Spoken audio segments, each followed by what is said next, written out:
This portion of Utah's Morning News is brought to you by Regence Blue Cross Blue Shield. Joining us now on the KSL Newsline is Dr. Mark Hiatt with Regence Blue Cross Blue Shield of Utah. Good morning to you, Doctor. Good morning, Brian and Amanda. We want to ask you first about the story we saw about standing desks, which we thought were all the rage, but we saw something that said that perhaps they may not be that good for you after all? Yes, and then, we thought that sitting was the new smoking. Well, it seems that maybe standing is as well. These standing desks, of course, allow you to stand while working on the premise that standing may be better for your health than sitting all day at a desk. But this new study, however, reports that using a standing desk may actually itself lead to health issues. Tell me more about what this study talks about, Doctor. Brian, the study suggests that standing at your desk for too long may not be the best, not only for your health, but also for your concentration. You see, what they did is they had volunteers in a lab standing at these standing desks for hours. At the end of this time, all these volunteers reported both physical discomfort as well as a decline in their cognitive function. So what's the solution? I mean, a lot of people have these stand-up desks now. Well, it could be, Amanda and Brian, that sitting or standing all day may not be the best. Rather, perhaps somewhere there's a happy medium in between these two extremes.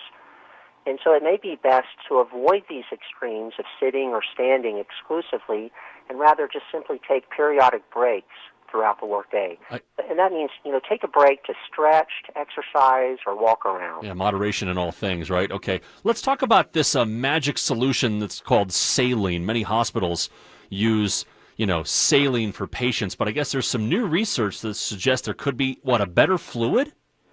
That's right, Brian. Saline is commonly used in the hospital to replenish fluids for patients through an IV. We've been using it for a century, but this new study, actually two new studies just recently released, suggest that there may be a better solution that we could use to hydrate patients. What's the other solution? It's a balanced crystalloid solution. And what it is it's more similar to our own blood. And the researchers claim that making this switch could save a lot of people. That is, it results in fewer kidney problems and could really make a real difference. How is this solution different then from saline? Well, saline, Brian, of course, consists of sodium chloride. That's the main ingredient in common table salt.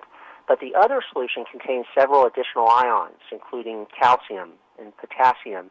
And it's suggested by these two studies that these additional ions may not negatively affect our kidneys as much.